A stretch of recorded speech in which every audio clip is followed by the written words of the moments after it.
దేవుని పరిశుద్ధమైన అతి శ్రేష్టమైన నామమునకు మహిమ కలుగునుగాక. మన ప్రభువును మన ప్రియ రక్షకుడు అయిన మన ప్రభువైన యేసయ్య అతి శ్రేష్టమైన నామంలో ఈ నూతన సంవత్సరంలో మొదటి మాసంలో ఈ రెండవ ఆదివారం ప్రభువుని ఆరాధించడానికి దైవ సన్నిధికి చేరవచ్చినటువంటి దేవుడి బిడ్డలైన మీ అందరిని బట్టి నేను ప్రభువుని స్తుతిస్తున్నాను. మీ అందరికీ కూడా ప్రభు పేరిట నా ప్రేమ వందనాలు తెలియజేస్తాను. అందరికీ వందనాలండి. రెండు చేతులు పైకెత్తుదాం ఒకసారి. హల్లెలూయా, హల్లెలూయా. దేవుడు ఆయన మహా కనికరాన్ని బట్టి మరొక ఆదివారాన్ని మన బ్రతుకుల్లో ప్రభు ఇచ్చారు. ప్రభువుని ఇంతవరకు మనం స్తుతించాం, ప్రభువుని ఆరాధన చేశాం. దేవుని వాక్యం చెబుతుంది, యెహోవా నీ మందిరమునందు నివసించేటువంటి వారు ధన్యులై. ఎక్కడెక్కడో ఉండడం కంటే దైవ సన్నిధిలో ఉండడం అది ధన్యత, దేవుడు మనకి ఇచ్చినటువంటి భాగ్యం.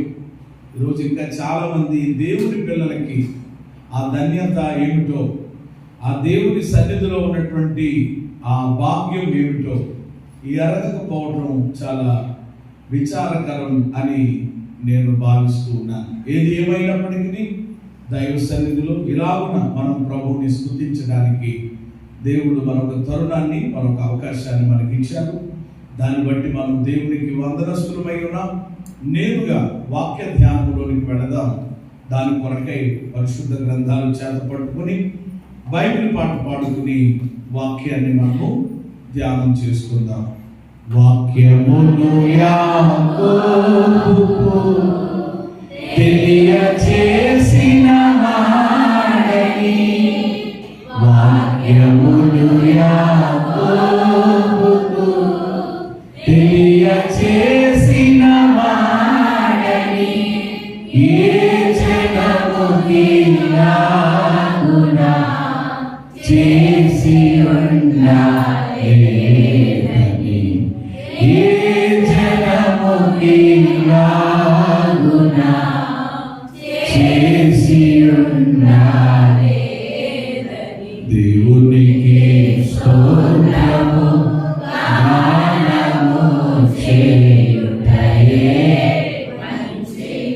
మనమందరము స్తుతి గానము చేయుటయే. పరమ తండ్రి, ఈ ఉదయకాలము నీ పాదాల చెంత చేరి వచ్చిన మమ్మల్ని అందరినీ దర్శించండి, మాతో మాట్లాడండి. మా మంచి బోధకుడైన యేసు నామములో ప్రార్థిస్తున్నాము పరమ తండ్రి, ఆమేన్. మంచిదండి. ఈ యొక్క నూతన సంవత్సరంలో గడిచినటువంటి వారం లేక ఈ నెలలో మొదటి దినాన దేవుడు ఒక శ్రేష్టమైనటువంటి వాగ్దానాన్ని మనకి ఇచ్చారు. ఆ వాగ్దాన సందేశాన్ని మనము నేర్చుకోవడానికి ప్రభు సహాయం చేశారు. ఎంతమందికి గుర్తుంది ఈ నెలలో దేవుడు మనకి ఇచ్చిన వాగ్దానం?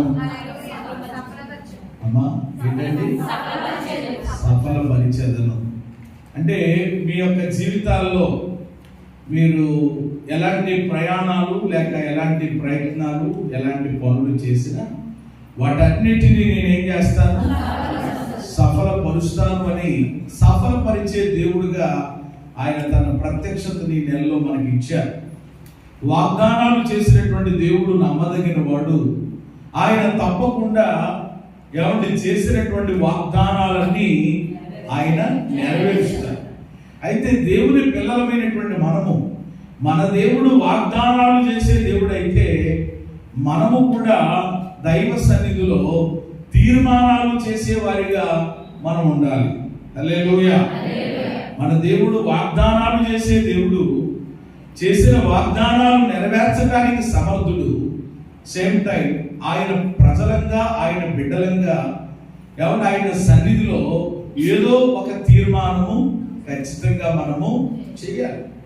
ఈ 2025వ సంవత్సరంలో దేవుడు మన జీవితాల్లో గొప్ప కార్యాలు చేయాలంటే ఈ 2025వ సంవత్సరం మనకు ఆశీర్వాదకరమైనటువంటి సంవత్సరంగా, ఫలభరితమైనటువంటి సంవత్సరంగా, ఏమండి సఫలీకృతమైనటువంటి సంవత్సరంగా, సమృద్ధికరమైన సంవత్సరంగా ఉండాలంటే అందరికీ ఉండాలని ఆశ ఉంటుంది. ఉండాలంటే మరి నీవు నేను మనం కూడా ఏదో ఒక తీర్మానం చేయాలి. ఇప్పటికే పాస్టర్ గారు మేము తీర్మానం చేశామండి.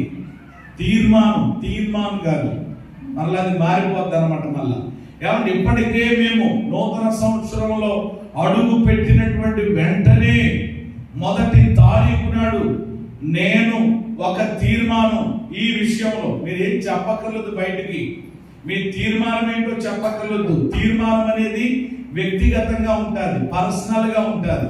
2 తీర్మానం అనేది ఇతరుల విషయంలో ఉంటుంది, తీర్మానం అనేది దేవుని విషయంలో ఉంటుంది. 3 కోణాల్లో మనము తీర్మానం చేయాలి. దేవునికి స్తోత్రం కలిగినగా. మొదటిది వ్యక్తిగతంగా, అంటే ప్రభువా 2024లో సరిగా నేను ప్రార్థించలేకపోయాను, ఇప్పుడేం చేస్తాను? ప్రార్థిస్తాను. అది ఒక తీర్మానం. సరిగా నీ వాక్యాన్ని ధ్యానించలేకపోయాను ఈ సంవత్సరం, అది పర్సనల్ అంటారు, వ్యక్తిగతం. అలా ఎన్నైనా కలుపుకోండి, ఇక అన్ని నేను చెప్పజాలను. ఏమంటే రెండవది ఇతరుల విషయంలో, అది మీ ఫ్యామిలీ విషయంలో కావచ్చు, మీ కుటుంబ విషయంలో కావచ్చు, లేక అది మీ బంధువుల విషయంలో కావచ్చు, స్నేహితుల విషయంలో కావచ్చు, వారి విషయాల్లో చేసే ఏమంటే కార్యక్రమాల విషయాల్లో, అంటే వారి గురించి సరిగా ప్రార్థన చేయలేదా? ఇదిగో ఈ సంవత్సరం ప్రార్థన చేస్తాను. వారికి సువార్త ప్రకటన చేయలేదా? ఇదిగో ప్రకటన చేస్తాను. వారిని ప్రేమించలేకపోయాను, ఇదిగో ప్రేమిస్తాను. వారితో సమాధానం పడలేకపోయాను ఈ సంవత్సరం. హలో, మాట్లాడుతూ ఉండాలి దయచేసి. అలాగనమాట ఇతరుల విషయంలో. మూడవది దేవుని విషయంలో, ప్రభువా నీవు నన్ను ఎక్కడో మురుకులో పడిపోయి ఉన్నాను, ఎక్కడో పెంట బ్రతుకునాది, అలాంటి పెంటలో చెత్తలో ఉన్నటువంటి నన్ను అయ్యా నీవు జీవము కలిగినటువంటి సంఘములోనికి తెచ్చి నీ రక్తముతో నన్ను కడిగి నీ సొత్తుగా నన్ను చేసి నీ బిడ్డగా నన్ను చేసుకుని ఇంత గొప్ప రక్షణ ఇచ్చి పరిశుద్ధుల సహవాసములో నీ సన్నిధిని ఆరాధించే భాగ్యం ఇచ్చి నడిపిస్తూ, అంత మాత్రమే కాదు ఈ నూతన సంవత్సరాన్ని దయా కిరీటంగా నాకు నెత్తి మీద ఒక టోపీలాగా, ఒక కిరీటం లాగా ధరింపజేసావు కదయ్యా. ఈ సంవత్సరం నీ కొరకు కూడా ఏదో ఒకటి నేను చేస్తాను. హల్లెలూయా. ఎవరి కోసం? మన విషయం అయిపోయింది, ఇతరుల విషయం అయిపోయింది. మూడవది ఎవరి విషయంలో? ఏదో ఒకటి. ఇది ఎవరో ఒక పాట ఉండేది అనమాట, ఏదో ఒకటి చెయ్యాలి. ఎవరి కోసం? అది మన కోసం ఎప్పుడు చేసుకుంటాం, మన పిల్లల కోసం మనం చేసుకుంటుంది వేరే విషయం. కానీ ప్రభు కొరకు ఏదో ఒకటి సువార్త ప్రకటిస్తాను, పరిచర్య చేస్తాను. అయ్యా ఇదిగో నా యొక్క ధనము విషయంలో ఇదిగో నేను నమ్మకంగా ఉంటాను. ఇలాగున తీర్మానం అనేది కోణాల్లో ఉంటుంది. అది మరి మీరు ఏ కోణంలో నుండి చేసుకున్నారో, పర్సనల్గా చేసుకున్నారో, లేక ఇతరుల విషయంలో చేసుకున్నారో, దేవుని విషయంలో చేసుకున్నారో నాకు తెలియదు. కానీ ఏదో ఒక తీర్మానం దేవుని కృపను బట్టి ఇప్పటికే నేను చేశాను అన్నవాళ్ళు హల్లెలూయా ఏమి చెప్పొద్దు. మీ కుడి చేతులు ఒకసారి అలా ఎత్తి చూపించండి, నేను చూస్తాను అన్నమాట. శభాష్, చాలా సంతోషం. మీ అందరిని దేవుడు దీవించును గాక. ఇది కుడి చేతులు ఎత్తి తీర్మానం చేసుకున్నటువంటి మిమ్మల్ని అందరినీ, మీరు చేసుకున్నటువంటి తీర్మానములను నా దేవుడు వాటిని స్థిరపరిచి బలపరచును గాక. ఎందుకంటే తీర్మానం అయితే చేస్తాం, కానీ ఆ తర్వాత మనకు సహాయం చేసేది కూడా ఎవరో. మొత్తం తీర్మానం చేయకుండా ఉన్నారు చూసారా? కుడి చేతులు కాదు, ఎడం చేతులు కాదు, ఏ చేతులు ఎత్తమండి మేము. ఏమండి ఇక 365 రోజులు కూడా మేము అట్లానే ఉండిపోతామంటే మరి నేను చేసేది ఏమీ లేదు. కాబట్టి ప్రతి ఒక్కరు కూడా ఏం చేయాలి చెప్పండి? తీర్మానాలు చేయాలి. ఈరోజు మన అంశం అదే. ఏమండి ఈరోజు నేను మాట్లాడే అంశం పేరేమిటి అని అంటే, ఏమండి మంచి తీర్మానాలు. చెప్పండి అందరూ.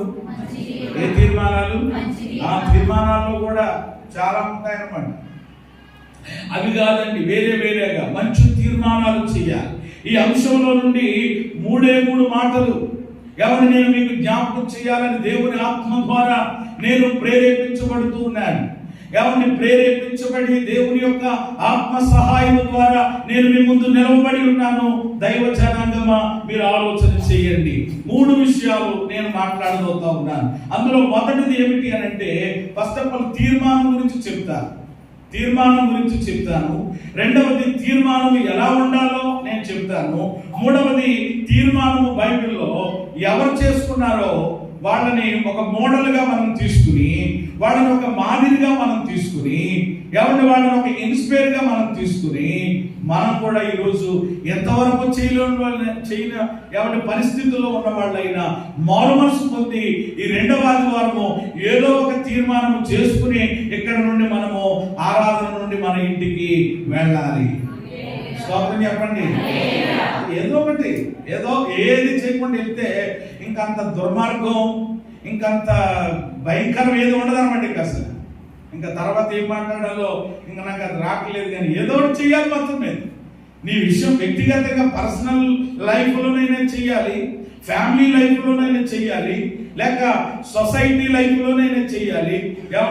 దేవుని విషయంలో ఏం చేయకుండా నేను అలాగే ఉంటానండి, అగ్నిలో నుండి లాగే బయటపడ్డ ఒక కొరివిలాగా అలా ఉంటానండి అని అంటే ఇంకేం చేయలేం. కాబట్టి ఖచ్చితంగా మనం ఎందుకంటే ఈరోజు పాటలు కూడా ఆఖరి పాటలు 2 కూడా అవే వచ్చినాయి అనమాట. బిడ్డలు కూడా ఆఖరి పాటలు, పాస్టర్ గారి పాట మరణమైన జీవమైన యేసు కొరకే జీవిస్తాను. తర్వాత బిడ్డ కూడా పాడుతూ ప్రభువా నీ కొరకు నేను జీవిస్తాను. కాబట్టి ఇలాగా ఉండాలి. జీవితంలో దినాలు, సంవత్సరాలు, మాసాలు గడిచిపోతున్నాయి. ఏమీ లేకుండా ఏదో వచ్చానమ్మా. ప్రియమైన దేవుడు శివన్ రాజు పక్కన కనపడలేదు, మరి ఎక్కడ పోయాడు, ఏమైందో మరి అర్థం కాదు. ఇలా కొన్నిసార్లు మళ్ళీ కొంతమంది విషయంలో నేను పేర్లు పెట్టి కూడా, ఎందుకనంటే నేను ఒక విలన్ అయిపోతున్నాను చాలా మంది దృష్టిలో. నన్ను చాలా మంది విలన్ గా చూస్తున్నారు అనమాట. ఓ రౌడీ షేటర్లా చూస్తున్నారు. కానీ మీ క్షేమమును, మీ దీవెన కోరే దైవ సేవకుడిగా చాలా మంది చూడలేకపోతున్నారు. అబద్ధాల కోరులు కూడా చాలా మంది ఉన్నారు. పొద్దున్న ఒక అబద్ధాల కోరు వచ్చాడు మా ఇంటికి. ఆయన పేరు చెప్పేస్తానికి ఎందుకు చెప్పను, సామ్యూయేల్ అనమాట. మీరు ఎవరు ఊరుకుంటారేంటండి, నేను ఆరాధనకు రాకపోతే అని అన్నాడు. రేడి ప్రేమిడి దేవుడు ఏంటి, దైవ సేవకుల దగ్గరేనా ఇవి? దేవుని విషయంలో దైవ సేవకుల దగ్గరే, దైవ సన్నిధిలోనే మనము నిజాయితీ కనపరచుకోకపోతే దేవుని దగ్గర నుండి ఎలాగునా దీవెనలు చూడగలుగుతాం, కార్యాలు పొందుకోగలుగుతాం ఆలోచించి. కాబట్టి ఈరోజు చాలా మందిలో ఇది లేదన్నమాట. ఇలా మాట్లాడుతూ ఉంటుంటే మీరు నన్ను తిట్టుకోండి, మీరు నన్ను అపార్థం చేసుకోండి, నన్ను మీ దృష్టిలో రౌడీగా పెట్టుకోండి, పర్వాలేదు. కానీ నేను మీ మేలు క్షేమమును కోరే నేను చెప్తున్నానని ఇదిగో పరిశుద్ధ గ్రంథాన్ని ఆనబెట్టి పులిపెట్టి మీద నిలబడి నేను చెప్తా ఉన్నాను. దేవునికి స్తోత్రం కలిగి మీ క్షేమం కొరకే, మీ దీవెన కొరకే. ఎందుకంటే దేవుడి సన్నిధి నుండి వెళ్ళి ఏం చేస్తావు నువ్వు అసలు? నాకు వేరుగా ఉండి మీరు ఏం చేయగలరు? నువ్వు ఏం చేస్తావు అసలు? అంత పెద్ద అర్జెంట్ ఫోన్ వచ్చేసి నీకు అంత పెద్ద ప్రోగ్రామ్, కథా కార్యక్రమం వచ్చేసిన దేవుడు నీకు సహాయం చేయకుండా, దేవుడు నిన్ను బలపరచకుండా ఏం చేయగలుగుతావు నువ్వు? ఎవరైనప్పటికీ దృష్టిలో పెట్టుకోవాలి. దేవునికి అన్ని విషయములలో మనం మొదటి స్థానము, ప్రథమ స్థానమును ఇవ్వవలసిన వారమై ఉన్నామని ప్రేమతో నేను ఈ మాటలు జ్ఞాపకం చేస్తూ ఉన్నానని తప్పకుండా ప్రభు కొరకు మనం బ్రతుకుదామండి. అసలు మనమే లేకపోతే ఇంకేం లేదు కదా. అసలు ఉండడానికి దేవుడు ఒక కృప ఇచ్చాడు, ఒక అవకాశం ఇచ్చాడు. దాన్ని సద్వినియోగం చేసుకోకుండా దుర్వినియోగం చేసుకుంటే ఎలా ఉన్న మనము దీవించబడతాం. ఒకరోజు దేవుని ముందు దోషులుగా నిలబడాలేమో. అది కథ ఎక్కడితో అయిపోలేదు. పరలోకానికి పోయి ఏదో మౌన కూర్చుందామంటే కుదరదండి. ఆయన సన్నిధిలో చక్కగా ఆ పరిశుద్ధుల సమక్షంలో మనం ఉండి ప్రభువుని ఆరాధించాలంటే ఇక్కడ ప్రభు కొరకు ఏదో ఒక తీర్మానము చేయాలి. తీర్మానం గురించి త్వరగా కొన్ని మాటలు చెప్పు. మొదటిది తీర్మానం. తీర్మానాలు లేకపోతే ఒక రోజు బాధపడవలసి ఉంటుంది. కొన్ని మాటలు చెప్తున్నాను నేను. ఇవి చాలా అద్భుతమైనటువంటి ముత్యాలు లాంటి మాటలు అన్నమాట. రాసుకునేటువంటి వాళ్ళు రాసుకోండి. హృదయమనే పలకల మీద రాసుకునే వాళ్ళు మరీ సంతోషం. చక్కగా మీరు రాసుకుని భద్రం చేసుకోండి. మొదటిది, తీర్మానాలు లేకపోతే ఒక రోజు బాధపడాలన్నమాట. అంటే ఈ రోజు నీవు దేవుని కొరకైనా, నీ వ్యక్తిగత విషయాల్లోనైనా దేవుని విషయంలోనైనా ఏమి తీర్మానం చేయకుండా ఉంటే ఒక రోజు బాధపడాలి. అయ్యో ఆ రోజు నేను తీర్మానం చేసుకుంటే, ఆ రోజు దేవుని సన్నిధిలో ఒక ఒడంబడిక చేసుకుంటే ఎంత బాగుండేది అని ఏమండి బాధపడి పశ్చాత్తాపపడవలసినటువంటి రోజు ఒకటి ఉంటుంది. ఏం చేసుకోకపోతే చేసుకుంటే అది ఉండదు. స్తోత్రం చెప్పండి. చేసుకుంటే అది ఉండదు. చేసుకోకపోతే అంటున్నాను నేను. చేసుకోకపోతే బాధపడాలి, పశ్చాత్తాపడాలి. అయ్యో బైబిల్లో ఒక ఆయన సామెతల్లో కనబడతాడు. ఏమండి ఆ తుదకు ఆయన శరీర మాంసం అంతా ఏమైపోయినప్పుడట, క్షీణించిపోయినప్పుడట, ఏమండి ఆ ఒంట్లో ఉన్నటువంటి బలమంతా పోయినప్పుడట, ఏమీ లేదట. అప్పుడు అంటున్నాడంట అయ్యో అంటున్నాడు. అయ్యో అని ఎప్పుడు అంటారు అమ్మా? అయ్యో ఎప్పుడు అంటారండి? అంతే కదా.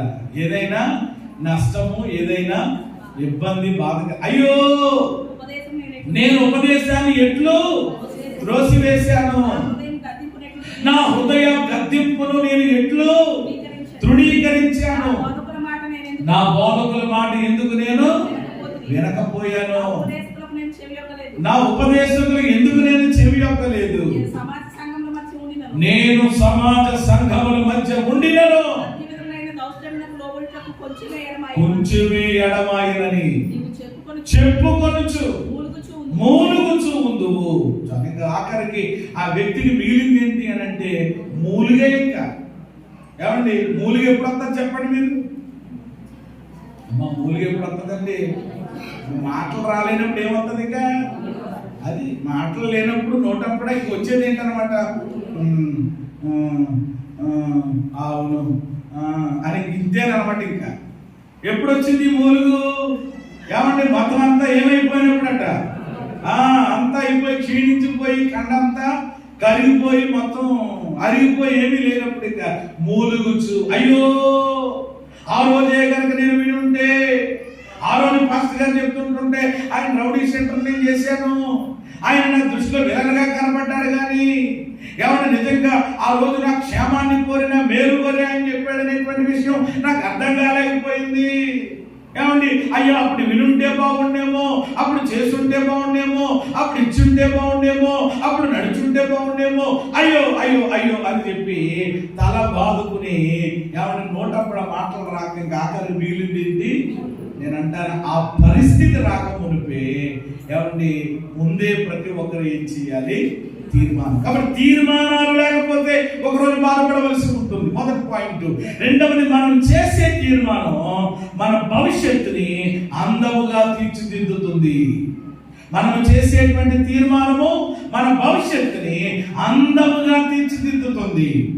మన భవిష్యత్తుని బ్యూటిఫుల్ గా చేస్తుంది అనమాట. అంటే మన భవిష్యత్తుని అందముగా తీర్చిదిద్దేది ఏమిటి అని అంటే నీవు చేసేటువంటి తీర్మానం. స్తోత్రం చెప్పండి అందరూ. ఆమేన్, హల్లెలూయా. అంటే మన భవిష్యత్తు ఎలా ఉండాలి? మాట్లాడరేమ్మా? అయ్యో మీ భవిష్యత్తు అందంగా ఉండాలని కూడా కోరుకోవట్లేదా? ఎవరి భవిష్యత్తు అందంగానే ఎవరు ఉండాలి కదా, అందహీనంగా ఉండాలని ఎవరు కోరుకోరు అసలు.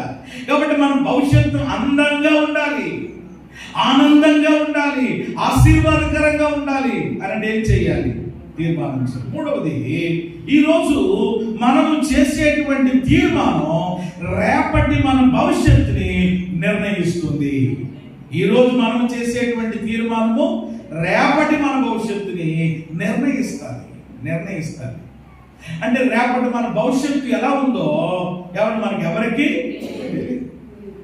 యోసేపు ఉన్నాడు, ఆయన భవిష్యత్తు ఎలా ఉందో ఆయనకి ఏమన్నా తెలుసా? తెలియదు.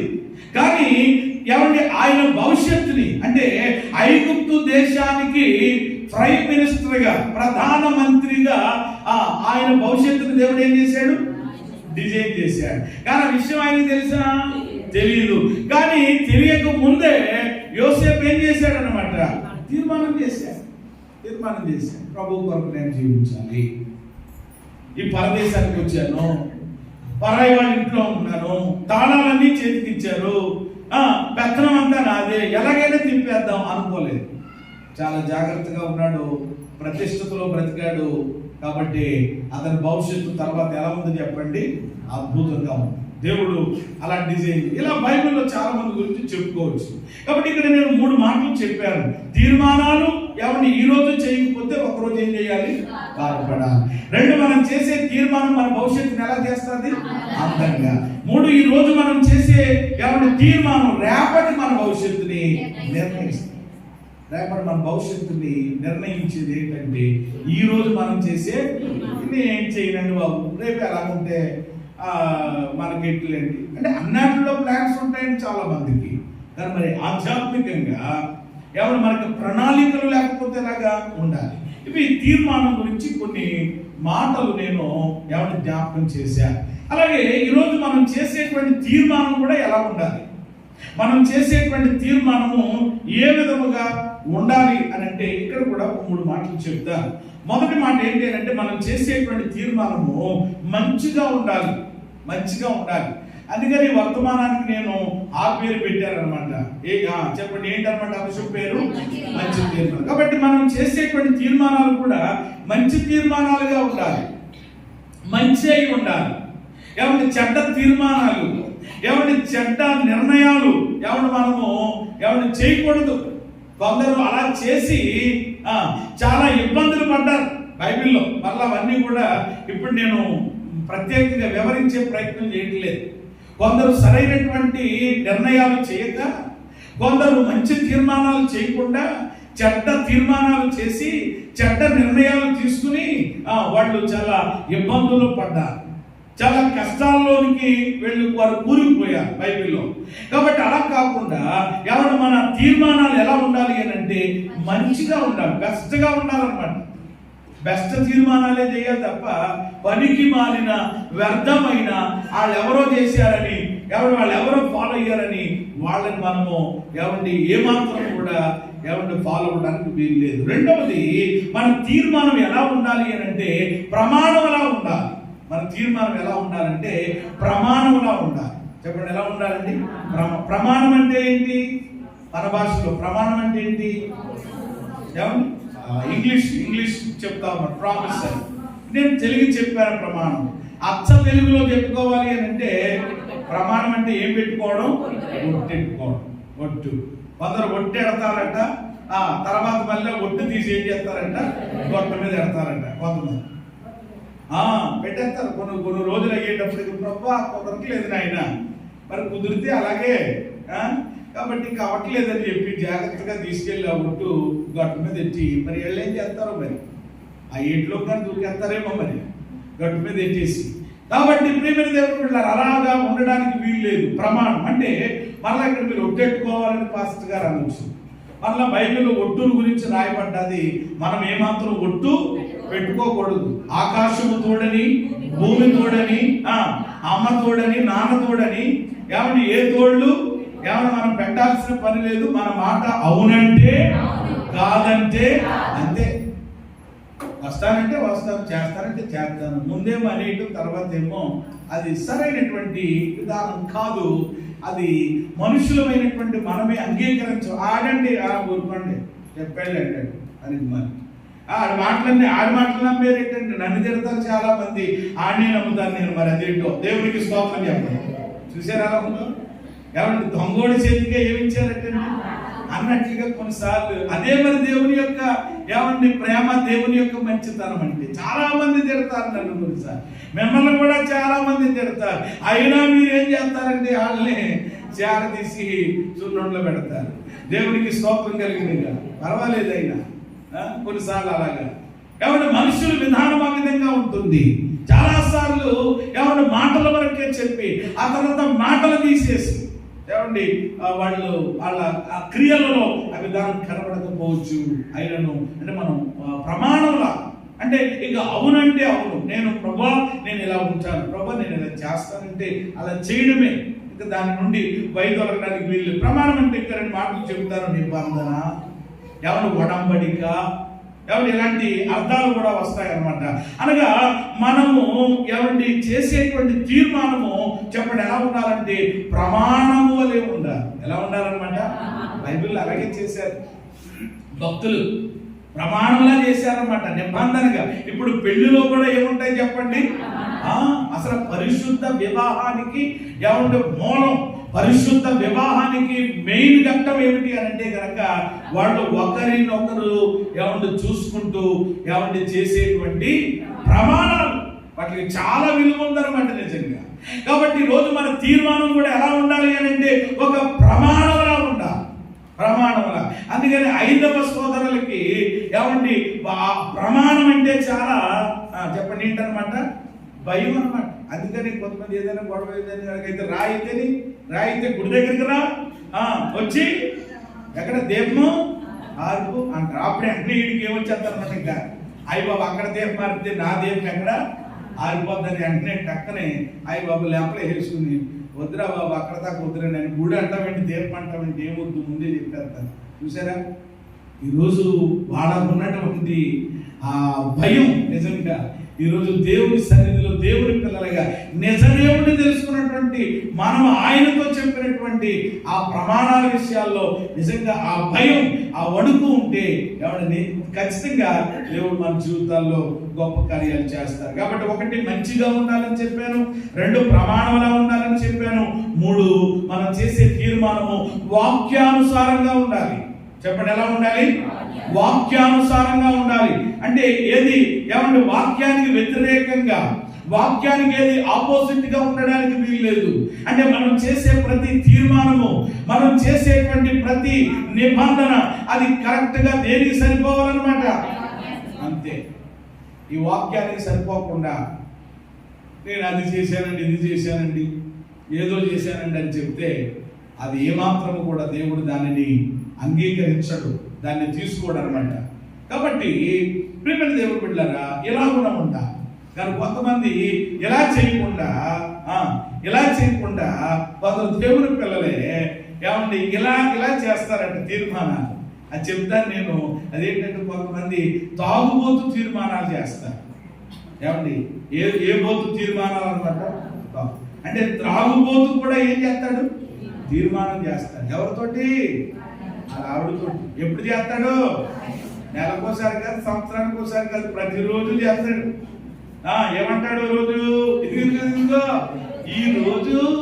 ఈ రోజు కొంచెం మా ఫ్రెండ్స్ ఏం చేశారంట, కొంచెం వాళ్ళు నన్ను ఇబ్బంది పెట్టారని కొంచెం వాళ్ళని ఇది చేయలేక కానీ ఇంకా రేపటి నుంచిగా అని ఈరోజు ఎవరి మీద ఎవరు లేచిపోలేమో ఇంకా మొక్క మీద అయ్య బాబోయ్ అంటది. అంటే నేను మళ్ళా రేపు ఎవరనమాటండి అదిగో మా మీద ఉంటాను. అప్పుడే మా అమ్మ ఎక్కడికి వెళ్ళింది, అదిగో ఫోటో అదిగో గోడ ఉంది కదా. అయ్యి బాబు ఇంకా పిల్ల మీద ఉంటుంది, దాని మీద ఉంటుంది, దీని మీద ఉంటారు. ఇలా కొంతమంది రోజు తాగేసి రావడం, సాయంకాలము ఇంకా రేపటి నుంచి అసలు నేను అసలు ముట్టనే మళ్ళీ రేపు సాయంకాలం మళ్ళీ మామూలు దుకాణం మామూలే, తాగేయడం మామూలే, కక్కేయడం మామూలే, ఆళ్ళ తిట్టడం కొట్టడం, వీళ్ళు లేకపోతే ఎక్కడ పడిపోవడం, ఏదో బెంచ్ పెట్టుకోవడం ఇది మామూలే. అందుకని ఈరోజు దేవుడి బిడ్డలమైనటువంటి మనము త్రాగుబోతు కూడా చేస్తాడు, ప్రతిరోజు చేస్తాడు. చాలా మంది వాళ్ళెవరెవరితో చేయడం కాదు, కొంతమంది యాక్టర్ నా దగ్గరే చెప్తాడు, పాస్టర్ గారు ఏదో అయిపోయింది చూడండి, అసలు ఇంకా 1వ తారీఖు రానివ్వండి, ఇంకా మనం ఎలా ఉంటాము అంటే చాలా ఊట్లు అయిపోయినాయి. ఇప్పటికి వచ్చాక ఎప్పుడు అడ్రస్ లేదు కనబడి, ఒకసారి కనపడతా ఉంటారు అలాంటి వాళ్ళు. వాళ్ళతో అయినా మాట్లాడాలి కదా, వెంటనే మాట్లాడితే వెంటనే అంత అద్భుతంగా చెప్తూ ఉంటారు. మా సూర్యుడి గారు వెనకాల ఎంత నవ్వుకుంటుంది ఆవిడ, దేవునికి స్తోత్రం కలుగునుగా.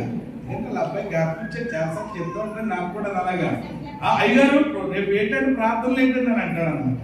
వచ్చేస్తాను చూడండి, ఇంకేం లేదు, ఇంకా పలానా స్నానం చేసి ఇంకెళ్ళండి. కానీ ఆ రోజే అపవాదిగాడు ఆ వ్యక్తిని ఏదో రకంగా ఏం చేస్తూ ఉంటాడు, వెనకలాగుతాడు. కాబట్టి ఈ రోజు ప్రియమైన దేవుని బిడ్డలారా, మన తీర్మానములు అలాగే కాకుండా, మన తీర్మానములు ఏమంటే తాగుబోతు తీర్మానాలుగా ఉండకుండా మన తీర్మానములు ఎలా ఉండాలని చెప్పాను, మంచిగా. 2 ప్రమాణముల, 3 వాక్యానుసారంగా ఉండాలి. అలా ఉంటే మన తీర్మానములు దేవుడే చెప్పండి ఏం చేస్తాడు, స్థిరపరుస్తాడు, బలపరుస్తాడు, ఆమోద ముద్ర వేస్తాడు. చెప్పండి, దేవుడే ముద్ర వేసి స్టాంప్ వేసి సంతకింటాడు అనుకోండి, ఇంకేమైనట్టు ఇంకా. అసలు మన తీర్మానముల నుండి చెక్కు చెదరకుండా, మన తీర్మానంలో నుండి కుడి ఎడమలకు తొలగిపోకుండా ఆ తీర్మానం ప్రకారంగా ఎవరు మనం జీవించడానికి పరిశుద్ధాత్ముడే మనకు సహాయం చేసి మనల్ని చేయబట్టి నడిపిస్తారు. దేవుని నామానికి స్తోత్రం కలిగినగా. మరోసారి 2 చేతుల పైకెత్తి దేవునికి వేగండి. హల్లెలూయా. ఇక మూడవ విషయం ఏమిటి అని అంటే, ఈ యొక్క అంశంలో పరిశుద్ధ గ్రంథంలో కూడా చాలా మంది తీర్మానాలు చేశారండి. వారి తీర్మానాలు వారి యొక్క భవిష్యత్తుని అద్భుతంగా మార్చాయి. ముందు చెప్పాను కదా, భవిష్యత్తు నిర్ణయించేది తీర్మానం అని, అందంగా ఉంటుందని. అలాగున ఈ పరిశుద్ధ గ్రంథంలో తీర్మానాలు చేసినటువంటి వాళ్ళ యొక్క భవిష్యత్తు చాలా అద్భుతంగా మారిపోయింది అనమాట. ఎవరు ఒకప్పుడు వాళ్ళ జీవితాలు యాక్టివ్ అయినప్పటికీ కూడా వాళ్ళు చేసినటువంటి ఆ ఒక్క తీర్మానం ఎవరు వాళ్ళ జీవితాన్ని మార్చేసింది అనమాట. వాళ్ళ జీవితాన్ని ఆశీర్వాదకరంగా చేసేసింది. ఈ రోజు మనం అందరం చెప్పుకునేలా చేసేసింది. ఒక రకంగా చెప్పాలంటే ఈ పరిశుద్ధ గ్రంథంలో తీర్మానం చేసినటువంటి వ్యక్తులందరూ కూడా మనందరికీ ఒక మోడల్ అయిపోయారనమాట. స్తోత్రం చెప్పండి. ఏమైపోయారమ్మా? మోడల్ అంటే ఏమైపోయారు? ఒక మాదిరి అయిపోయారు అనమాట. ఒక ఇన్స్పైర్గా అయిపోయారు వాళ్ళు. అలా ఈరోజు నువ్వు కూడా అవ్వాలనుకున్నావా? అయితే ఎవరు వాళ్ళు చేసిన లాంటి తీర్మానాలు మనం కూడా ఎవరు వాళ్ళు నేను పెద్ద ఎవరిని ఒక్కొక్క మాట మీద అలా నిలబడి ఎవరిని నేనేమి చెప్పను, టక్క టక్క టక్క టక్క చెప్పుకుంటూ వెళ్ళిపోతాను. ఎందుకంటే ఆల్రెడీ ఎన్నోసార్లు మనం వాళ్ళ గురించి చదివాం, ఎన్నోసార్లు విన్నాం. అయినను ఈ నూతన సంవత్సరంలో మరొకసారి రిమెంబర్ అనగా జ్ఞాపకం చేసుకోవడం మంచిదని ఆ విషయాలను మరలా నేను మీ యొక్క దృష్టికి నేను తెస్తా ఉన్నాను. దేవునికి స్తోత్రం కలిగినగా జ్ఞాపకం చేసుకుందాం. ఎవరు వాళ్ళు, ఏం చేశారు, వాళ్ళ భవిష్యత్తు, వాళ్ళ జీవితం ఎలా మారింది.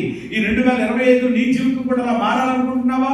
నీ జీవితం కూడా అలా ఆశీర్వాదకరంగా ఉండాలనుకుంటున్నావా? అయితే ఈరోజు వాళ్ళను చూసి మనము ఆ ప్రభావితం చేయబడదాం. వాళ్ళు ఎవరో మొదటిగా రూతు తీర్మానం గురించి నేను చెప్తాను. రూతు గ్రంథం 1:16. అందుకు రూతు వద్దు, వాళ్ళ అత్తయ్య గారితో చెప్తుంది ఆమె ఏమనంటే, నీవు ఎక్కడికి వెళతావో అక్కడికి నేను వస్తాను, నీవు ఎక్కడ నివసిస్తావో అక్కడే నివసిస్తాను, నీ జనమే నా జనము, నీ దేవుడే నా దేవుడు, నీవు ఎక్కడ చనిపోతావో నేను అక్కడే చనిపోతాను, అక్కడే పాతి పెట్టబడతాను, మరణము తప్ప మరి దేనినైనను నిన్ను నన్ను వేరు చేసిన ఎడల చేయునుగాక అని. చూసారు ఎంత పటిష్టంగా ఉందండి తీర్మానం, ఎంత స్ట్రాంగ్ గా ఉంది చూడండి. అసలు మామూలుగా లేదనమాట. అన్ని కలగలిపి ఆమె చాలా అద్భుతమైన ఛాలెంజ్ తో కూడిన తీర్మానం చేశారు రూత్ అమ్మ. రూతు ఎవరు? ఆమె అసలు ఆయన ఆలోచన చేస్తే రూతు ఎవరు చెప్పండి? మోయాబిరాలు అని అంటే ఎవరు? అన్యురాలు. ఒక అన్యురాలు చెప్పండి ఏం చేస్తుంది? సిగ్గుగా లేదా? ఈరోజు ఆలోచన చేయండి. ఈరోజు మనము ధన్యులమయ్యాం నిజంగా. ఆమె అన్యురాలైతే మనం ఎవరని చెప్పండి? ధన్యులం దేవుని యొక్క కృపను బట్టి.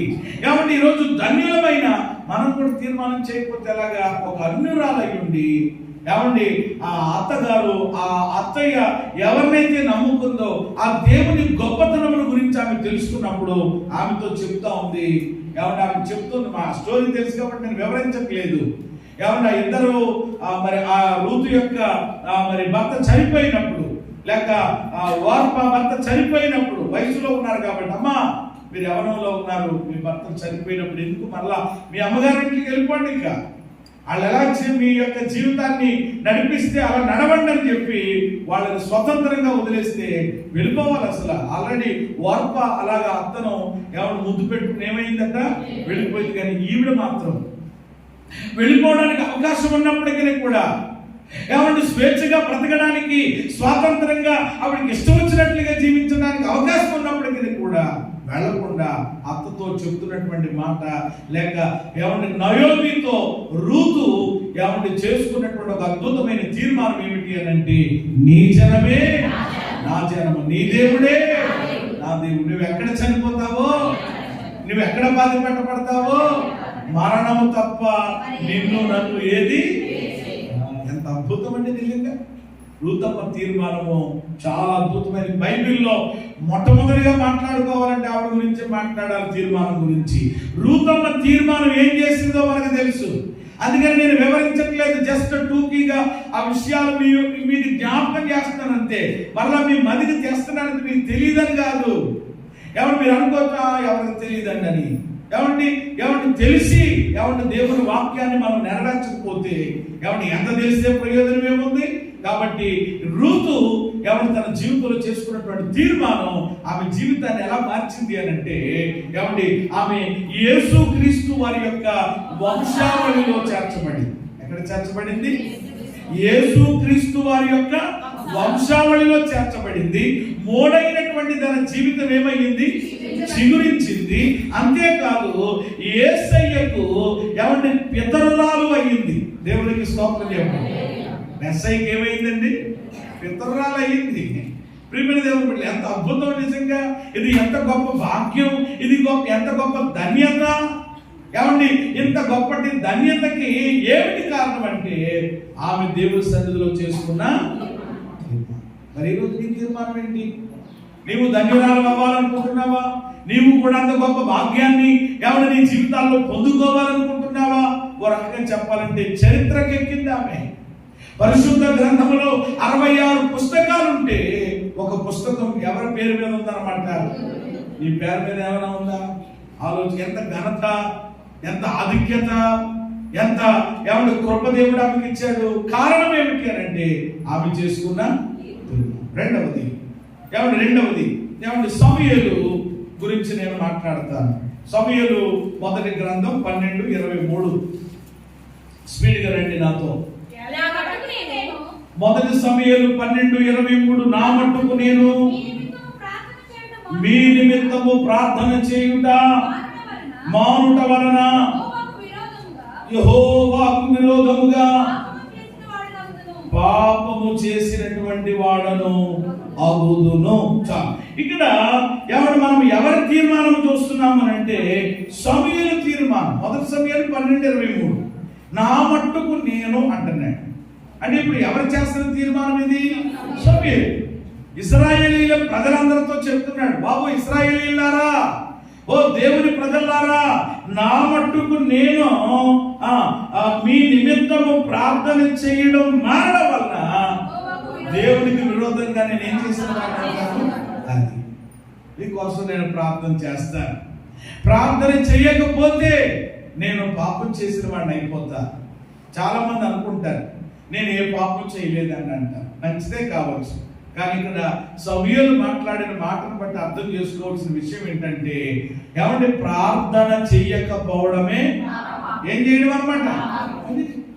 నేను ఏ పాపం చేయలేదండి, నేను ఎవరిని దోచుకోలేదండి, ఎవరిని తిట్టలేదండి, అది ఇది అంటారు. ఓన్లీ మంచిదంగా నువ్వు చాలా అద్భుతమైన వ్యక్తివే, కానీ నీవు ప్రార్థనా జీవితం నీ బ్రతుకోలేకపోతే ఇదిగో సమూయేలు అంటున్నాడు, నా మట్టుకు నేను ప్రార్థన మీ నిమిత్తం ప్రార్థన చేయకపోవడం వల్ల ఏం చేసిన వాడిని అవుతాను. కాబట్టి మీ కొరకు నేను ఏం చేస్తాను? తర్వాత ఉంటుంది మీ నిమిత్తము. తర్వాత 24 కూడా అది కంటిన్యూ చేస్తే విరోధంగా పాపం చేసిన వాడు అది నాకు దూరం అవుతుంది కాక, కానీ శ్రేష్టమైన చక్కని మార్గంలో మీకు బోధిస్తాను, ప్రార్థిస్తాను, బోధిస్తాను. మీకోసం నేను ప్రార్థన చేస్తాను, మీకు బోధించాల్సినటువంటి విషయాలన్నీ బోధిస్తాను. ఇది ఎవరి తీర్మానం? సమూయేలు ఒక అద్భుతమైనటువంటి తీర్మానం చేశాడు, దేవుని ప్రజల ముందు చేశాడు. అది ఇతరుల విషయంలో కావచ్చు, రూతమ్మ వ్యక్తిగతమైతే ఇక్కడ సమూయేలు చేసేది ఇతరుల విషయంలో కావచ్చు. ఆల్రెడీ ముందే చెప్పేశాను నేను మీకు. మీ విషయంలోనా, ఇతరుల విషయంలోనా, దేవుని విషయంలోనా, ఈ 3 ఉండాలి ఖచ్చితంగా మన తీర్మానంలో. రూతమ్మ వ్యక్తిగత పర్సనల్ తీర్మానం అది, తన జీవితానికి సంబంధించిన తీర్మానం అది. దేవుడు అద్భుతంగా మార్చేశాడు. సమూయేలు ఇతరుల విషయంలో ఇదిగో మీకోసం ప్రార్థన చేస్తాను, మీరు ఎలాంటి వాళ్ళైనా నాకు అనవసరం, మీరు ఎలాంటి వాళ్ళు తెలియదేంటి నాకు, అయినా ప్రార్థన చేస్తాను. ఇంకా మీరు నన్ను ఎన్ని తెచ్చుకున్నా, నన్ను ఎన్ని చేసుకున్నా, నేను బోధిస్తానే ఉంటాను నేను మీకు అని ఓ తీర్మానం చేసుకున్నాడు. ఆయన తీర్మానము సమూయేలుని ఎలా చేసింది? సమూయేలు ఎలా చేసింది అంటే చరిత్రలో జరగని ఏమంటే ముద్రగా ఆయన జీవితం ఉన్నది. దేవునికి స్తోత్రం కలిగి. సమూయేలు మామూలుగా ఎవరికైనా ఆలోచన చేస్తే ఒకటో రెండో ఉంటాయి. ఏదైనా ఆధిక్యతలు, లేకపోతే పలానా ఆయన ఎలా చేస్తాడండి, పాడతాడండి, లేకపోతే చాలా చక్కగా ప్రార్థన చేస్తాడండి, లేకపోతే ఏదో వాక్యం చెప్తాడండి. ఈ సమూయేలుకి అలా కాదంటే, ఒకటి కాదట. సమూయేలుకి దేవుడు ఇచ్చినటువంటి ఆధిక్యతలు ఏంటంటే చాలా అన్నమాట. సమూయేలు ఇశ్రాయేలు ప్రజలకు ఎలా ఉన్నాడు? న్యాయాధిపతిగా ఉన్నాడు. చెప్పండి. ప్రవక్తగా ఉన్నాడు, దీర్ఘదర్శిగా ఉన్నాడు, రాజులను సేవకులను. దేవునికి స్తోత్రం కలిగింది. సమూయేలు అంటే ఆ పేరు తెలియని వాళ్ళు ఎవరు లేకుండా దేవుడు ఒక చెరగని ముద్ర వేశాడు ఆయన లైఫ్ లో. చాలా అద్భుతంగా ఆయన తన జీవితాన్ని ఒక్కటి కాకుండా అనేకమైన తలాంతులతో దేవుడి కొరకు అనేకుల కొరకు దీవెనకరంగా ఆయన వాడబడ్డాడు. కాబట్టి అది ఆయన తీర్మానమే ఆయన జీవితాన్ని అలా చేసింది.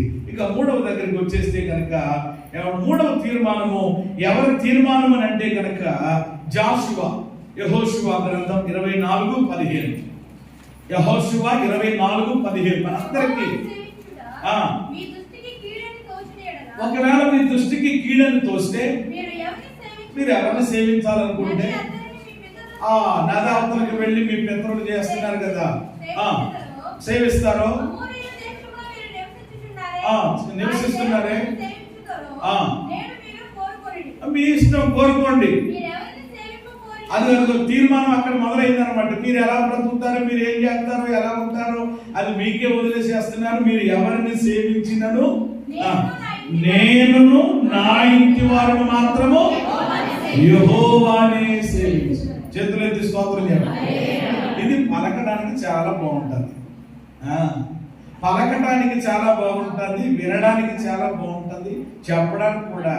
ఎవరు కొంతమంది కూడా అంటారు ఏమనంటే, పాస్టర్ గారు నేను నా ఇంటి వాళ్ళు యెహోవానే, అంతకంటే ఏముందని బాబు అంటారు. సంతోషం. ఆశ ఉండడం మంచిదే. ఏమన్నా ఇంకా దేవుడు ఇంతగా మనల్ని కాపాడేంతగా ఎంతోమంది గుడికొడుతో అట్లతో ఎంతోమంది ఇది అయిపోతూ ఉంటుండేనండి బాబు. దేవుడు కనికరించండి, మరో సంవత్సరం ఇచ్చి దేవుడు నడిపించాడు కదండి బాబు. ఈ సంవత్సరం అంతా ఇంకా నేను నా ఇంటి వారిని ఇంకా సేవ చేసుకుంటా దేవుడు. ఏమండి మాటలు ఇంకా మళ్ళీ కోటలు దాటేస్తున్నాయి. ప్రియమైన దేవుడు బిడ్డలారా, మామూలుగా లేవు. ఏమంటే అలా చెప్పేస్తే సరిపోలేదు. ఆ మాటలతో దేవుడు నేను మురిసిపోనమాట అండి. అంటే ఈరోజు మురిపించే మాటలు ఆపేద్దాం. ఏమంటే మనం చేసుకున్నటువంటి తీర్మానాల ప్రకారంగా స్ట్రాంగ్ గా దేవుని కొరకు నిలబడడానికి ఈ సంవత్సరంలో మనం ఇష్టపడదాం. దేవుడికి స్తోత్రం. మాట అంటాం సులువే. ఏది మరి నేను నా ఇంటి వాళ్ళు అంటే ఒకళ్ళు వస్తే ఒకరు లేరు అనమాట. నువ్వు వస్తే ఆయన రాడు, ఆయన వస్తే నువ్వు రాడు. మీరిద్దరు వస్తే ఎవరు రారనమాట, పిల్లలు రారు. వాళ్ళిద్దరు వస్తే మీరిద్దరు రారనమాట. ఏం చేస్తున్నారు వీళ్ళు? ఇంటికి కాపలా ఉండాలి కదండి. మరి అంత ఇదిగా చేసుకున్నాం కదండి, అంత ఇదిగా కట్టుకున్నాం కదండి, ఎవరొకరు వచ్చి మళ్ళీ ఏదైనా పట్టుకెళ్ళిపోతారు చేస్తారని చెప్పి అంటే ఈరోజు చూసారు, ఆలోచన చేయండి. కాబట్టి ఈరోజు మంచిదే. ఏమంటే అది నిజంగా హృదయపూర్వకంగా పలికితే. అందుకనే బైబిల్ చెప్తుంది, ఆశ కలిగిన ప్రాణములు మాత్రమే దేవుడు పెదాల మీద ఏమండి కబుర్లు చెప్పి మనుషులను ఎవరినో నీవు మభ్యపెట్టి సంతోష పెట్టాలనేటువంటి ప్రయత్నాలు ఆపేంత వరకు ఇక నుంచి అయినా ఆ స్ట్రాంగ్ గా నువ్వు నిశ్చయించుకుంటే దేవుడు తప్పకుండా. ఇశ్రాయేలు ప్రజలు ఎలాంటి వాళ్ళు? అసలు అలాంటి రకమే ఇశ్రాయేలు ప్రజలు ఎలాంటి వాళ్ళు అంటే అస్థిరులు. ఎలాంటి వాళ్ళు చెప్పండి? అప్పుడే బాగుంటారనమాట. ఇంకా అయ్యి బాబు ఇక దేవుడే మనల్ని నడిపించినోడు, మనల్ని విడిపించినోడు. అది పాటలు పాడేస్తారు, వీళ్ళు తొంభర పట్టేస్తారు, సితార పట్టేస్తారు, ఏమైనా చేసేస్తారు. అప్పుడే ఇది మళ్ళీ అప్పుడేమంటారనమాట, ఐగుప్తులో మాకు సమాధులు లేవా, తీసుకొచ్చావా, చంపేద్దాం అనుకుంటున్నావా, ఏం చేసేద్దాం అనుకుంటున్నావు, మళ్ళీ ఏంటనమాట అప్పుడే స్థుతి అంటారు, అప్పుడే ఏమంటారు సొండుడు అంటారు, అప్పుడే ఇది అంటారు, అప్పుడే విధానం. అంటే ఒక రకంగా చెప్పాలంటే ఇశ్రాయేలు ప్రజలు ఎలాంటి వారు అని అంటే అస్థిరులు. ఏమి లేదు వాళ్ళకి, స్థిరత్వం లేదు. అంటే అలాంటి అస్థిరులైన స్థిర హృదయము లేని అవిధేయులైనటువంటి ప్రజల మధ్యలో ఇదిగో మీరు ఎవరిని సేవిస్తారో, ఎవరిని సేవించి నాకు తెలియదు, నది అవతలకి వెళ్తారు. ఏమో మీకు ఒకటేంటి, ఎవరొకరు వచ్చి ఏదో చెప్తే, ఆహారం లాంటి వాడు వచ్చి ఏదో చెప్తే, ఏమంటే ముక్కుల్లో చెవుల్లో దిగి అక్కడ వేయండి అని అంటే దూడ తెస్తే అక్కడ ఎత్తి దూడ ముందు పెట్టుకుని డ్యాన్స్ చేస్తారు. మీకు తెలీదా? నాకు చూడలేదా మిమ్మల్ని ఈ ప్రయాణంలో? మోసే పక్క నుండి నేను ఉంటున్నప్పుడు మీ చిందులేంటో, మీ పరిస్థితులు ఏంటో. కాబట్టి నేను చెప్పేస్తున్నాను బాబు, మీ సంగతి నాకు తెలియదు. మీరు ఎవరిని జీవిస్తారు, మీరు ఎలా ఉంటారు, మీరు వస్తారు, ఎవరు మీరు ఇస్తారు, ఏం చేస్తారో నాకు తెలియదు, కానీ నేనును నా ఇంటి వారును యెహోవానే ఈ విషయంలో స్ట్రాంగ్ చేసేస్తాను అని అంటే నిజంగానండి. మనము హృదయపు లోతుల్లో నుండి ఎవరు హృదయపూర్వకంగా చేస్తే ఖచ్చితంగా ఆ తీర్మానము, మనం చేసుకున్న తీర్మానం మన జీవితంలో దేవుడు నెరవేర్చడం మాత్రమే కాకుండా అది ఇతరుల జీవితంలో కూడా ఏమయ్యేలా దేవుడు చేస్తాడు, ప్రభావితం అయ్యేలా చేస్తాడు. అలా యెహోషువ జీవితంలో ఆయన చేసుకున్నటువంటి తీర్మానం ప్రకారంగా ఆయన పట్లే కాదు ఇతరుల పట్ల జరిగిందా లేదా ఆ అధ్యాయంలోనే మీరు ఆ వచనం చెప్పాలి. నాకు 31 చదువమ్మా. యెహోషువ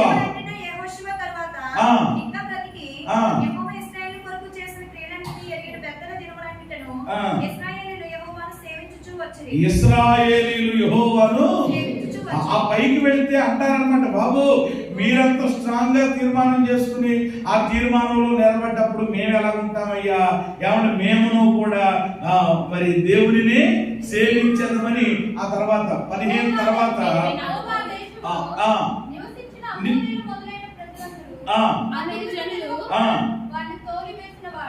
ఒక్క మాట, ఒక్క సెంటెన్స్ ఉంటుంది, ఒక లైన్ ఉంటుంది అనమాట. అది చదవండి సరిపోతుంది. దేవుని నామమునకు మహిమ కలుగును గాక. చేతుల పైకి ఎత్తి స్తోత్రం చెప్పండి. నాకు కొత్త బైబిల్ అయిపోవడం వల్ల అంటే నా కళ్ళ కనబడట్లేదు, అందుకని మూసేస్తున్నాను నేను. మీరేమో నన్ను మక్క పెట్టేసి వద్దని బాబు ఆఫ్ చేసేయండి కదా, తర్వాత చదువుకోండి, మీరు ఇంటికి వెళ్తారు. టైం మళ్ళీ నన్ను టైం ముగించకపోయినా మళ్ళీ నాకు ఎన్ని పరిస్థితులు ఉన్నాయంటే మళ్ళీ నా మీదకి వచ్చేస్తాయి అనమాట ఇంకా. కాబట్టి ఆ భయంతో నేను వద్దు ఇంకా కాకపోతే మీరు వదిలేదని. కాబట్టి తర్వాత వాళ్ళకి మారుమనసు వచ్చేసింది. స్తోత్రం చెప్పండి. ఇశ్రాయేలుకి ఏమొచ్చేసింది? అస్థిరులైన వాళ్ళకి మనసు వచ్చి, బాబు యెహోషువ గారు బాగుందని ఆయన మీరు ఎలాగంటే అలాగా, మీరు ఏం కనపడితే మేము అదే పాట, ఇంక వేరే పాట ఉందాయి బాబు నడిసే అని చెప్పేసి వాళ్ళకు కూడా అస్థిరులైనటువంటి ప్రజల్లోనికి కూడా ఏమొచ్చేసింది? స్థిర మనసు వచ్చేసింది. దేవునికి స్తోత్రం కలిగిందిగా. కాబట్టి ఈరోజు నేను మీకు చెప్పబోయేది వాళ్ళ సంగతి అలా వదిలేయండి. ఇప్పుడు మీరు తీసుకోండి. వాక్యంలో ప్రతిదీ కూడా తప్పకుండా అన్వయింపు తీసుకోవాలన్నమాట, అప్లికేషన్ తీసుకోవాలన్నమాట. ఇక్కడ కూడా మనకి అప్లికేషన్ ఏంటంటే, నేను మీతో చెప్తున్నటువంటి మాట ఏంటంటే, అస్థిరులైన ఇశ్రాయేలు ప్రజల మధ్య యెహోవా తీర్మానము అంత బలంగా మరి ప్రయోజనకరంగా మారినప్పుడు మరి మీరు కూడా తీర్మానం చేసుకుంటే, చాలా మంది మాట చెప్తా ఉంటారు, మా చుట్టూ ఉన్న వారందరూ తిరుగుబోతులు తాగుబోతులండి, మా ఇంట్లో ఉన్నవాళ్ళు ఎవరైనా మాట వింటారో మీకు తెలుసు కదండి పాస్టర్ గారు, అవిధేయులండి, మాట వినలేనటువంటి వాళ్ళండి. ఇలాంటి వాళ్ళ మధ్యలో నేను ఎలా ఉండగలుగుతాను చెప్పండి, నేను ఎలా పరిశుద్ధంగా ఉండగలుగుతాను చెప్పండి, నేను ఎలాగైనా దేవుళ్ళో ముందుకు సాగలుగుతాను చెప్పండి. నిజంగా వాళ్ళే కనుక బాగుంటే, వాళ్ళే కనుక చక్కగా ఉంటే నేను కూడా నేను నా ఇంటి వాళ్ళు యెహోవాని సేవిస్తూ ఇక 365 రోజులు ఎన్ని ప్రార్థనలు పెట్టినా, అది అభిషేకారాధన ఇంకొక ఆరాధన ఎంత టైం పెట్టినా ఇంకా మేము గుళ్ళోనే ఉండిపోవాలని చెప్పేసి అనుకుంటున్నామండి అనేవాడు ఉన్నారు చాలా మంది. అంటే చూసారా, అంటే మీకు వ్యతిరేకత ఉన్న విధానాన్ని బట్టి, అంటే వాళ్ళు మీకు సపోర్ట్ చేయట్లేదు దాన్ని బట్టి మీరు అలాగే అంటున్నారు. అలాగైతే మరి ఇప్పుడు యెహోషువకి వీళ్ళందరూ ఎవరైనా సపోర్ట్గా ఉన్నారా? వీళ్ళందరూ అస్థిరులే కదా, వీళ్ళందరూ అవిధేయులే కదా. అలాంటి వాడి మధ్యలో ఆయన ఏం చేశాడు? తీర్మానం చేశాడు, మీరు కూడా ఇతరుల గురించి ఆలోచన చేయకూడదు. వాళ్ళు మాట్లాడట్లేదండి, వాళ్ళు అలాగంటలేదండి, ఇలా అలాగంటలేదండి, లేకపోతే కనుక ఇంకో రకంగా ఉండండి ఇంకా అని అంటే పరిస్థితులు అన్ని బాగున్నప్పుడు ఎలాగైనా మనము ఇచ్చేస్తాం. కాబట్టి ఎప్పుడు కూడా ఈ సాగులు చెప్పి వాళ్ళు అలాగే ఉంటున్నారు కాబట్టి నేను ఉండలేకపోతున్నాను, లేకపోతే ఇంకెలా ఉందునో అని అనడం కాదు. కానీ అలాంటి వాళ్ళ మధ్యలో యెహోషువ తీర్మానం చేసి ప్రభు కొరకు నిలబడ్డట్టు నీవు నిలబడితే నిన్ను బట్టి ఆటోమేటిక్ గా వాళ్ళ అంతరంగాల్లో దేవుడు బలమైన కార్యాన్ని జరిగిస్తాడు. దేవునికి స్తోత్రం. జీవించలేకపోతున్నాం అని సాకులు చెప్పి మనము బలహీనం పడిపోకుండా, నిరుత్సాహపడిపోకుండా ఒక ఎగ్జాంపుల్గా, ఒక మాదిరిగా యెహోషువను పెట్టుకుంటే దేవుడు తప్పకుండా ఆ మాట ఏ మాట, నేనును నా ఇంటి వారును యెహోవాను సేవ అనే మాట ఈ 2025వ సంవత్సరంలో దేవుడు మన కుటుంబంలో సంపూర్ణము చేయును గాక, స్థిరపరచును గాక. ముందు నువ్వు చేయి యెహోషువలాగా, ముందు నువ్వు చేయి, ముందు నువ్వు నిలబడు. ఆ తర్వాత దేవుడు ఎవరినైనా కానీ ఎంత లొంగలోనైనప్పటికీ కూడా దేవుడు లొంగేలాగా, వంగేలాగా చేసేవాడు ఎవరు చెప్పండి? నువ్వే మెత్తబడిపోతా ఉంటుంటే, నువ్వే జారిపోతా ఉంటుంటే, నువ్వే బలహీనమైపోతా ఉంటుంటే ఎలా ప్రియమైన దేవుడు బిడ్డలారా మిగిలిన వారు ఉంటారు. దీనికి ఒక అద్భుతమైన ఎగ్జాంపుల్ యెహోషువ అని చెప్పుకోవాలి. తర్వాత మనము 4వది ఎస్తేరు. స్పీడ్ గా వెళ్దాం. ఇక ఎస్తేరు గ్రంథం 4:16. ఎస్తేరు 4:16 ఆ వాక్యం చదువు పెట్టండి కాస్త. 4:16 నీవు పోయి శోషణనందు కనబడిన యూదులందరినీ సమాజ మందిరానికి పిలిపించాయి, సమకూర్చు. నా నిమిత్తం ఉపవాసం ఉండి 3 దినాలు అన్నపానాలు పుచ్చుకోకుండా నేను నా పనికెత్తలు ఇక్కడ కూడా మేము ఉపవాసం ఉంటాం. ప్రవేశించడం న్యాయ వ్యతిరేకమైనను నేను రాజు దగ్గరికి వెళ్తాను. చాలు, దేవునికి స్తోత్రం కలిగినగా. ఇది ఎవరి తీర్మానం అంటే ఎస్తేరమ్మ తీర్మానం. చెప్పండి, ఏ తీర్మానం? మొదటిది ఏ తీర్మానం చెప్పాను? రూతమ్మ తీర్మానం. రెండవది సమూయేలు తీర్మానం. మూడవది, 4వది ఇది కూడా ఇతరుల విషయంలో. తీర్మానాలు అలా ఉండాలి. ఎప్పుడు నేనే, నా కుటుంబం నేనే దీవించబడాలనేటువంటిదిగా. పరిస్థితి ఎలా ఉందో ఎస్తేరు గ్రంథంలో మనకు తెలుసు. రాజు యోధా జాతి మీదకి కీడు రాబోతా ఉంది. యోధా జాతి మీద ఒకడు హామాను అనేటువంటి ఒక శత్రువు చెప్పండి ఏం చేశాడు? ప్లాన్ చేశాడు, కుతంత్రాలు పెట్టాడు. రాజు దగ్గర నుంచి ఒక శాసనం తెప్పించాడు. యోధా జాతిని అంతా ఏం చేయాలనుకున్నాడు? నిర్మూలన చేసే, నాశనం చేసేయాలనేటువంటి ఆలోచన చేశాడు. విషయాన్ని తెలుసుకున్నటువంటి ఎస్తేరు చిన్నాన్న గారికి ఫోన్ చేసి, చిన్నానా ఇదిగో అక్కడ ఎవరెవరైతే ఉంటారో మన వాళ్ళందరినీ సమాజ మందిరంలో తీసుకెళ్ళిపో. చక్కగా పాస్టర్ గారు ఉంటారు, అందరూ కలిసి 3 రోజుల ఉపవాసాన్ని ప్రతిష్ఠించుకుందాం. అక్కడ మీరు మందిరంలో కూర్చుని మీరు ప్రార్థన చేయండి. ఇక్కడ నేను కోటలో నా చెలికెత్తలు పనికెత్తలు ఉన్నారు కదా, వాళ్ళందరినీ తీసుకుని ఇక్కడ నేను ఏం చేస్తాను, అక్కడ మీరు ఉపవాసం ఉండి ప్రార్థన చేయండి, ఇక్కడ నేను ఉపవాసం ఉండి ప్రార్థన చేస్తాను. రాజుగారి దగ్గరికి వెళ్ళడానికి ఇప్పుడు అవకాశం లేదు, అసలు రూల్ లేదు. అయినా కానీ ఉపవాసం ఉండి ప్రార్థన చేసుకుని ప్రభు పాదాలు పట్టుకుని నేను వెళ్ళబోతున్నాను కాబట్టి దేవుడు ఏదో ఒక అద్భుతం చేస్తాడనుకుని విశ్వాసంతో తీర్మానం చేసుకుంది. తన తీర్మానం తన బాబాయ్తో చెప్పింది. ప్రభు కొరకు రోషంగా ఆమె నిలబడింది. దేవుడు ఎంత అద్భుతం చేశాడో మనకు తెలుసు. ఆ తర్వాత రాజమందిరంలోనికి ఆమె అడుగు పెట్టినప్పుడట, ప్రవేశించినప్పుడు అసలు అవకాశం లేదు, వెళ్ళడానికి లేదు, అసలు పర్మిషన్ లేదు. కానీ ఆవిడ వెళ్ళింది విశ్వాసంతో, ప్రార్థనా పూర్వకంగా. రాజు చెప్పండి ఏం చేశాడట? తన బంగారు దండాన్ని ఆమె మీద చాపాడట. వెంటనే ఏంటి నీకు కావాలి? విషయం చెప్పింది. ఆ శాసనం ఏమైపోయింది? యోధా జాతి ఏమవ్వాలి?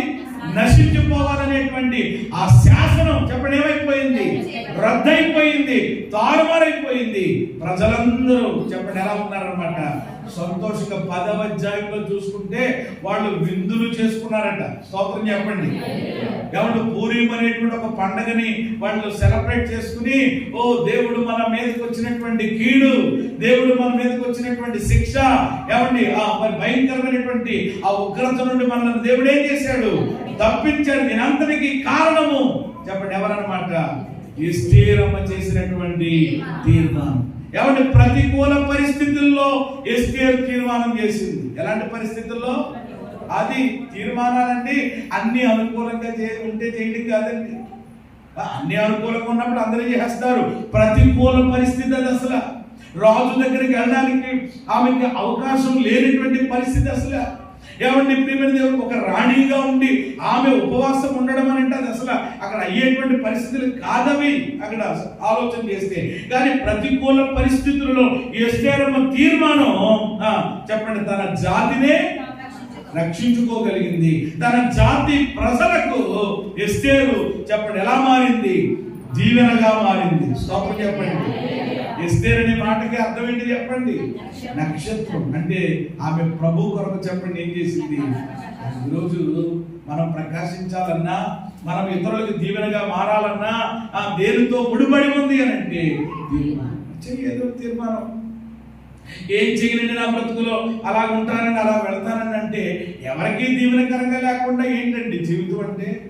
బ్రతుకంటేనే అసలు ఏమంటే క్రైస్తవుడు అంటేనే, దేవుని బిడ్డ అంటేనే చెప్పండి ఏమంటే అనేకులకు ఇతరులకు ఎలా ఉండాలన్నమాట?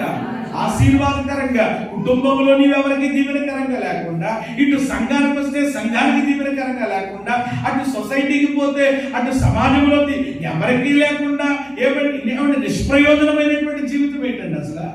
అలా ఉండడానికి దేవుడు ఎవరిని ఇష్టపడడం లేదు కదా. ఇప్పుడు ఎస్తేరు తన ప్రజలందరికీ చెప్పండి ఎలా మారిందనమాట? ఆశీర్వాదకరంగా.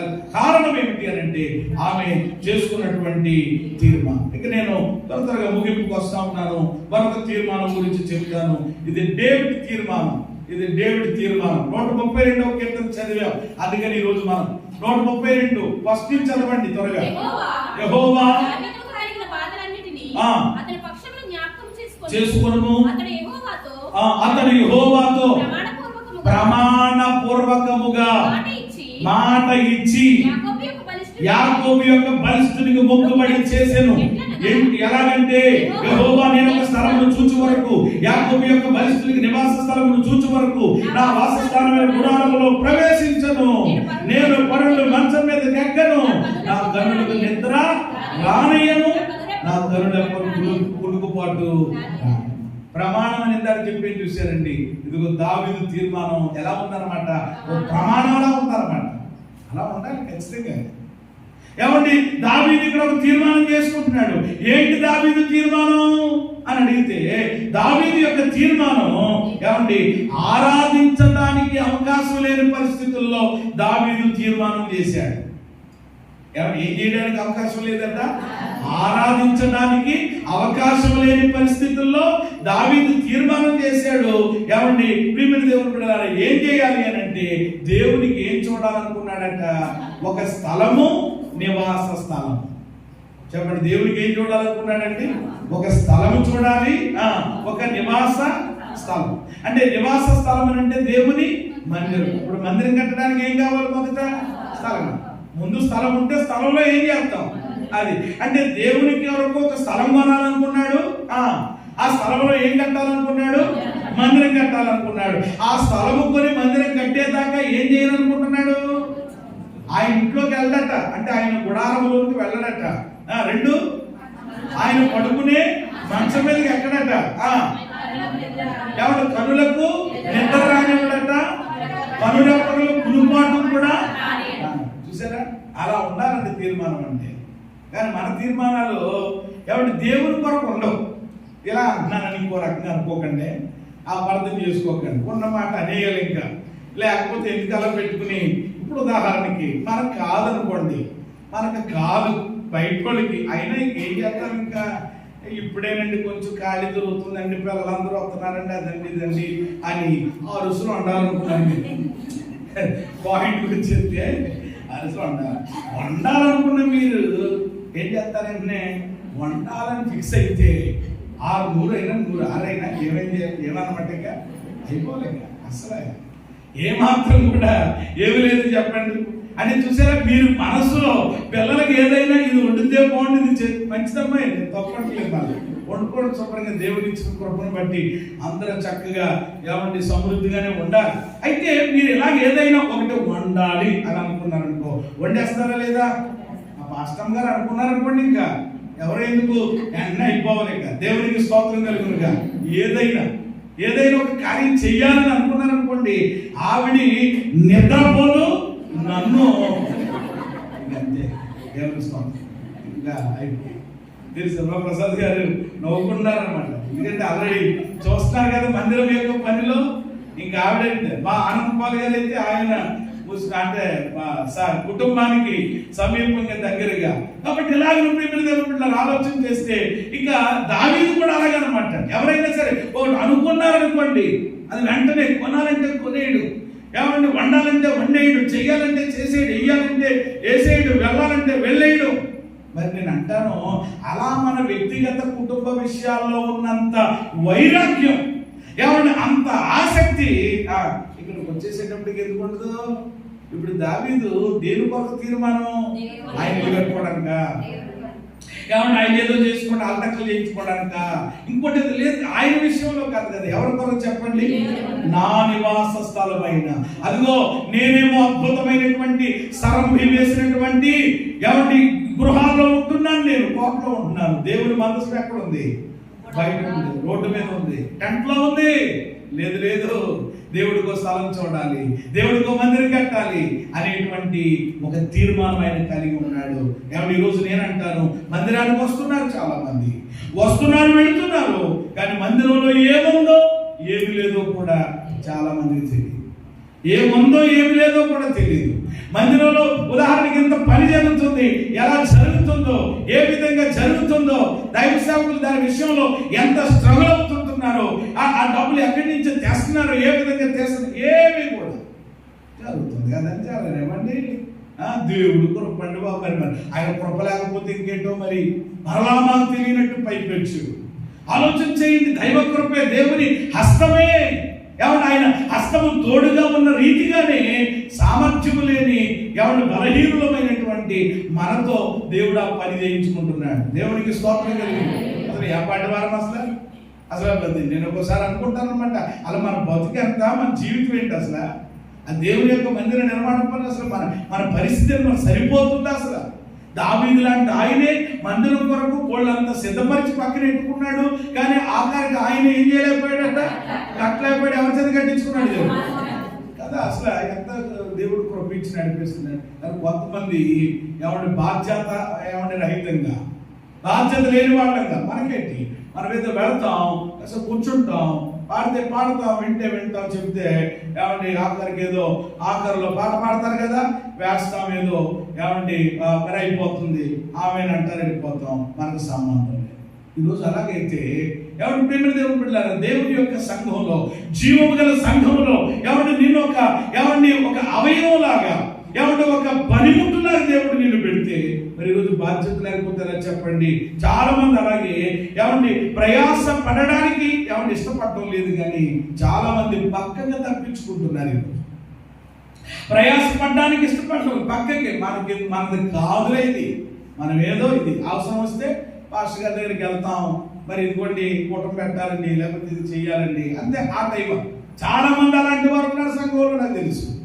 ప్రియమైన దేవుని బిడ్డలారా, వాళ్ళకి పని అయితేనే, వాళ్ళకి అవసరం వస్తేనే, వాళ్ళకి ఏదైనా కథా కార్యక్రమం వస్తేనే పాస్టర్ గారు మందిరం, లేకపోతే ఇంక తర్వాత అసలు ఎవరో మనకు తెలియదు అన్నట్లుగా. ఎవరి ప్రియమైన, అది చాలా ఏమండి మరి సరైనటువంటి విధానం కాదంటారు. దావీదు చూడండి, తన యొక్క తీర్మానం దేని కొరకు కాదు, దావీదు దేని కొరకు తీర్మానం చేసుకున్నాడంటే దేవుని మందిరం కొరకు. హల్లెలూయా చెప్పండి. దేని కొరకు? నీకు దేవుడి యొక్క సన్నిధిలో. అంటే అలాగా అందరన్నీ చెప్పి నేను కలిపి మాట్లాడడం లేదు. మీలో చాలా మంది బాధ్యత కలిగిన వాళ్ళు ఉన్నారు, భారం కలిగిన వాళ్ళు ఉన్నారు. అవును, ఇది ఒకరి ద్వారా ఎలా జరుగుతుంది? ఎవరి మందసం ఉంది ఉదాహరణకి, ఎవరి మందసము అది అక్కడి నుంచి తీసుకుని వెళ్ళాలి అని అంటే కనుక ఆ మందసం చెప్పండి ఏం చేయబడాలి? మోయబడాలి అంటే మందసం మోయడానికి చెప్పండి ఒకరు ఉంటే సరిపోతుందా? చెప్పండి ఎంతమంది ఉండాలి? నలుగురు 4 కొమ్ములు పట్టుకుంటే అది ఏమవుతుంది అనమాట. మరి మందస్సు మోయడంలో ఆ పాస్టర్ గారు చూసుకుంటారులే, పాస్టర్ గారు చూసుకుంటారే, మనకి ఏమీ లేదు, అలాగే అర్థం వచ్చేటువంటి. అలాగైతే ఎలా ఉన్న దేవుని యొక్క కార్యాలు మనం చూడగలుగుతాం. నేను ఒక అద్భుతమైన దైవజనులు జెర్మియా గారు మాట్లాడిన వచ్చిన వీడియో నేను పెట్టాను. ఆయన చాలా భారంతో మాట చెప్పారు.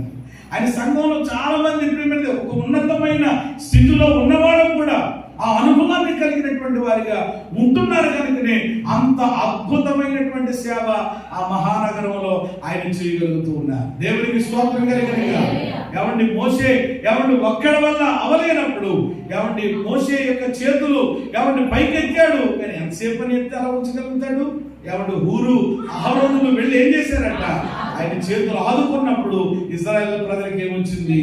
అది దైవ సేవకుడి యొక్క చేతులు చెప్పండి ఏం చేయాలి? ఆదుకునేవాడు కావాలి. స్తోత్రం చెప్పండి.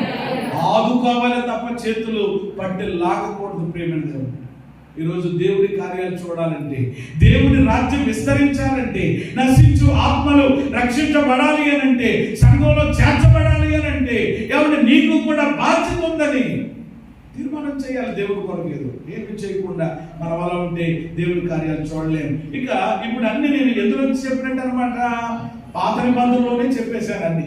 ఎన్ని విషయాలు వచ్చింది చెప్పండి? ఎంతమంది వచ్చారు చెప్పండి? ఒకటి ఎవరు? రూతు. రెండవది, మూడవది, నాలుగవది, ఐదవది, ఐదుగురు వచ్చేసి. ఇక నూతన నిబంధనలో వ్యక్తుల గురించి కూడా చూడకపోతే మళ్ళీ ఆడ బాధపడతారు కదా. అందుకని నేను వివరించను, నేను చెప్పేస్తాను, మీరు రాసుకునే వాళ్ళు రాసుకోండి, చదవకలొద్దు. లూకాసు వార్త 19:8లో, లూకాసు వార్త 19:8లో ఇది జక్కయ్య తీర్మానం. జక్కయ్య నిలబడి, ఇదిగో ప్రభువా, ఇదిగో నా ఆస్తిలో సగం పేదలకు ఇచ్చేస్తాను, ఎవరి దగ్గర అయితే 1 వంతు తీసుకున్నానో 4 వంతులు తిరిగి వాళ్ళకి చెల్లించునని ఆయనతో చెప్పాను. ఇది ఎవరి తీర్మానం? జక్కయ్య తీర్మానం. జక్కయ్య మారు మనసు పొందిన తర్వాత తీర్మానం చేసుకున్నాడు. ప్రభు ఇది డబ్బే ఇది అనుకున్నాను నేను, కానీ ఇప్పుడు అర్థమైంది డబ్బు కాదని. కొంతమందికి డబ్బే జీవితం అంతా, డబ్బే బ్రతుకు అనుకుంటారు. ధనాపేక్ష సమస్తమైన కీడులకి తెలుసుకోరు. ముందు అనుకున్నాడు కానీ ఇప్పుడు అర్థమైంది పనుడికి. ప్రభా వద్దు ప్రభు, ఈ డబ్బు ఈ పరిస్థితి ఉందయ్యా, నీవు ఉంటే నాకు చాలయ్యా. ఎవరి దగ్గర అయితే అన్యాయంగా 1 వంతు తీసుకున్నాను, ఇప్పుడు ఎన్ని ఇచ్చేస్తానంటాడు? 4 ఇచ్చేస్తాడట. ఏమన్నా ఆస్తిలో సగం ఎవరికి ఇచ్చేస్తాడట? పేదలకు ఇచ్చేస్తాడు. మరి నువ్వేం చేస్తావు జక్కయ్యా?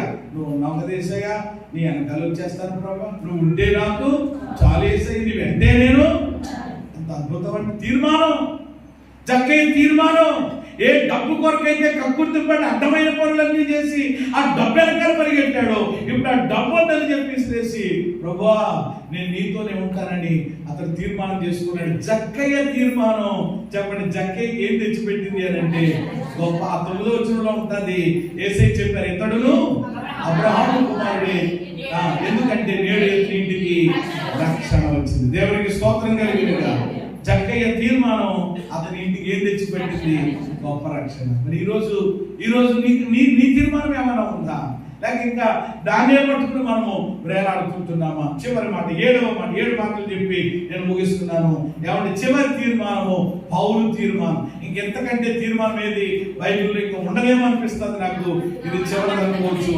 ఫిలిప్పీయులకు రాసిన పత్రిక 1వ అధ్యాయము, ఫిలిప్పీయులకు రాసిన పత్రిక 1వ అధ్యాయము 21వ వచనంలో ఇలా రాయబడ్డది, నా మట్టుకు బ్రతుకుడు క్రీస్తే, చావైతే లాభం. ఇది ఎవరి తీర్మానం? పౌలయ్య తీర్మానం ఇది. పౌలయ్య గారి తీర్మానం ఇది. పౌలయ్య గారు అంటున్నారు, అప్పుడు దాకా చాలా వేదాంతి, మామూలు కాదు, చాలా ఉన్నాయి. అవన్నీ పెంటగా ఏం చేసుకున్నాడు, ఇంకా ఫైనల్ గా వచ్చేసాడు అనమాట. ఇంకా ఏంటంటే నా మట్టుక బ్రతుకుట, ఆ బ్రతికితే ఎవరి కోసం? చస్తే కూడా ఆయన కోసం. బ్రతికితే ఆయన కొరకు, చనిపోయిన ఆయన కొరకే అని ఒక అద్భుతమైన తీర్మానం చేశాడండి. ఇక ఇంతకు మించినటువంటి ఛాలెంజ్తో కూడినటువంటి తీర్మానం ఏది ఉండదేమో అనుకుంటాను నేను బైబిల్లో. కాబట్టి నేనంటాను చివరిగా, నీ తీర్మానం ఏమిటి? ఈరోజు ప్రియమైన దేవుని బిడ్డలారా, 2025వ సంవత్సరం ఏమంటే మనకు ఆశీర్వాదకరమైన, దీవెనకరమైన, ఫలభరితమైన సంవత్సరంగా ఉండాలి అని అంటే చెప్పండి, మనం ఏం చేయాలి? తీర్మానాలు చేయాలి. చెప్పండి, ఏం చేయాలి? మొదటిగా చెప్పాను తీర్మానం గురించి. తీర్మానాలు లేకపోతే, ఈరోజు చేయకపోతే రోజు మనం ఖచ్చితంగా బాధపడతాం. ఏమంటే మనం చేసే తీర్మానము మన భవిష్యత్తును అందంగా తీర్చిదిద్దుతుంది. 3, మనము ఈ రోజు మనం చేసే తీర్మానం రేపటి మన భవిష్యత్తును ఏం చేస్తుంది? నిర్ణయిస్తుంది. ఏమంటే మనము అందుకని తీర్మానం చేయాలి. 2వది, తీర్మానం ఎలా ఉండాలంటే ఒకటి మంచిగా ఉండాలి, ప్రమాణం ఎలా ఉండాలి? వాక్యానుసారంగా ఉండాలి. తాగుబోతు తీర్మానాలు మనము చేయకూడదు. మూడవది పరిశుద్ధ గ్రంథంలో భక్తులు చేసినటువంటి తీర్మానాలు. వారి తీర్మానాలు వారి భవిష్యత్తుని ఎలా మార్చాయో ఎంతమంది గురించి చూసాం? అటు ఓటీలో, ఇటు ఎన్టీలో, అటు పాత నిబంధనలో, ఇటు నూతన నిబంధనలో ఎంతమంది వచ్చారు చెప్పండి? 7. మొదటి తీర్మానం చెప్పండి. రూతమ్మ తీర్మానం ఏమని చేసింది?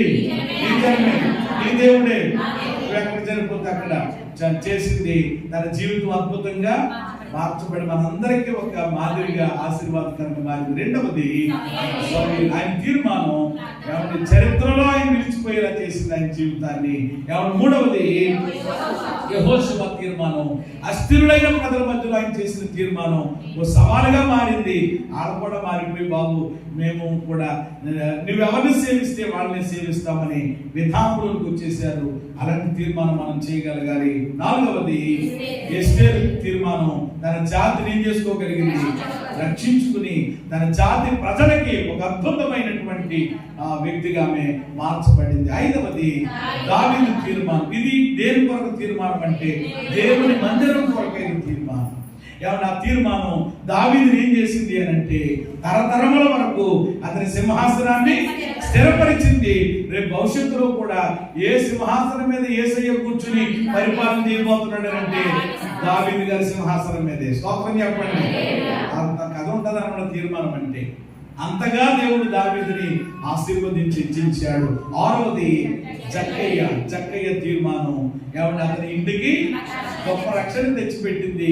యేసు వార్త కూటంలో ఏమంటే ఆయన ఎవరి గురించి మాట్లాడతాం? ఆయన గురించి చెప్తేనే అందరికి బాగా అర్థమవుతా. దేవుడికి స్తోత్రం కలిగి అలా మార్చేసింది జక్కయ్యని. పుట్టాడు అనుకుంటారు మీరు. అయ్యి బాబు చాలా అద్భుతమైనటువంటి ఏమండి సువార్తలో ఒక అద్భుతమైనటువంటి చాప్టర్ లేక సువార్తలో ఒక అద్భుతమైనటువంటి పర్సన్ ఎవరైనా ఉన్నారంటే జక్కయ్య గురించే. ఎంత పెద్ద సేవకుడైనా కానీ సువార్త ప్రకటించవలసి వస్తే సామాన్య ప్రజల మధ్యలో ఎవరి గురించి మాట్లాడవలసి వస్తుంది. సరే ఎంత అద్భుతమైన ఆయన పేరు ఎంతగా ఏమంటే గంటకెక్కింది కారణం ఆయన చేసుకున్న తీర్మానం. 7వది పౌలు గారి తీర్మానం. ఏమంటే ఈరోజు నేను అడుగుతాను, నీ తీర్మానం ఏంటి? మరి ఈరోజు సోదరి నీ తీర్మానం ఏంటి? సోదరుడా నీ తీర్మానం ఏంటి? తల్లి నీ తీర్మానం ఏంటి? బాబు నీ తీర్మానం ఏంటి? అయ్యా నీ తీర్మానం ఏంటి? ఏమీ లేదు. ఒక్కొక్కరు ఎలా అంటారన్నమాట, నా తీర్మానం ఏంటంటే శుభ్రంగా తినేసండి. ఒక్కొక్కరు అంటారు నా తీర్మానం ఏమీ లేదండి. ఏమన్నా టీటీటీలు అంటండి. ఒక అబ్బాయి ఏం చేస్తారంటే టీటీటీ అన్నాడు. 3 టీలు అనమాట. ఏంటో 3 టీలు అంటే కొత్త ఉద్యోగం ఏమో అనుకున్నాను నేను. మొదటి టీ ఏమో తినేయడం అంటండి. 2వ టీ ఏమో ఏమండి శుభ్రంగా పడుకోవడం అంట. దాన్ని ఇంకొక భాషలో కూడా అంటారనమాట అండి. లెగుతాడటండి. లెగిసిన తర్వాత యావన ఉంటే మళ్ళీ ఖాళీ చేసేసి ఊరి మీద పోతాడనమాట. తినడం, పడుకోవడం, చెప్పండి ఏం చేయడం, తిరగడం. చాలా మంది విధానం అలాగే ఉంది. ఎవరి ఈరోజు అలాంటి జీవితం కొరకు కాదు మనల్ని రక్షిస్తా. తిని కూర్చోవడం కాదు మన తీర్మానం. ఎవరి తిని కూర్చోవడమే తీర్మానం అయితే రేపు తృణీకరించబడతావు. జాగ్రత్త. రేపు ఎవరిని ఇబ్బంది పరచబడతావు. రేపు అవమానించబడతావు. దానివల్ల ఏమి మనకి ఎవరి క్షేమం ప్రయోజనం ఉండదు. కాబట్టి ఎవరో కూడా తృణీకరించబడడానికో ఎవరిని అవహేళన చేయబడ్డానికో ఇష్టపడరు కనుక అభినందించబడాలి.